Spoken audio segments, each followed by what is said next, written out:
Hey guys, Jordan here. In this video, I'm gonna be talking about focus mode for real estate photography. So let's get into it. All right, so before I get started, this channel is all about real estate photography. So if that's something that you're interested in, consider subscribing. From my experiments with real estate photography, the best focus mode is having it set to a wide setting. I don't typically like a single pixel. You can experiment with different things, but to not have to adjust your settings so much, you want it set to a wide focus area. There are different focus settings as well, right? So autofocus continuous, autofocus single, autofocus versus manual focus, and it's a little bit different. So if I'm shooting bracketed photos, I want autofocus single, right? Because that's going to set the focus on the first image, and then it's not gonna change the focus throughout the subsequent bracketed images. Now, if you set it to autofocus continuous, it could potentially change, though I haven't seen it to where it actually does with real estate photography, because we're not dealing with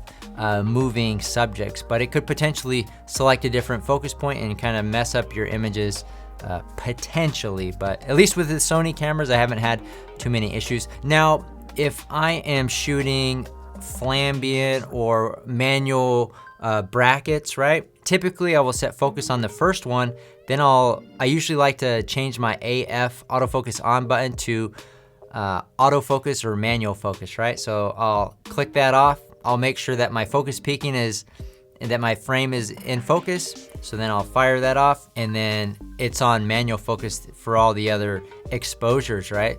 So that they're all the same, right? If you do one image and then another one and it's on autofocus, there is that potential for it to lock on a different subject, or if you accidentally bump your camera, it could change. That's just how I set up my camera to make sure that focus isn't an issue.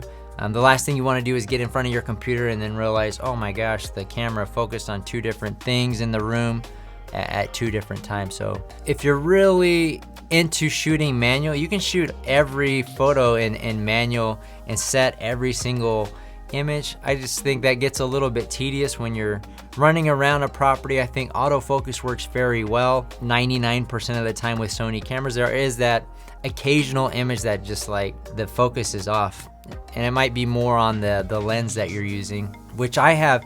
From my experience, I've had more issues with focusing based on the lens that I'm using. If you're using an adapter like a Metabones with a Canon lens, it performs less accurately in the autofocus realm of things versus, especially in low light scenarios, versus a native Sony lens with a Sony body. So that's just from years of shooting and trying different equipment, and that's just how my experience has been. So anyways, those are the focus modes and how I like to manage my focus. But how do you guys like to manage your focus? Leave a comment in the comment section below. Let me know if you guys do it another way, or you find something that works really well for you. Curious to know what that is. That's it for this video. Reach out if you have any questions. See you guys on the next one.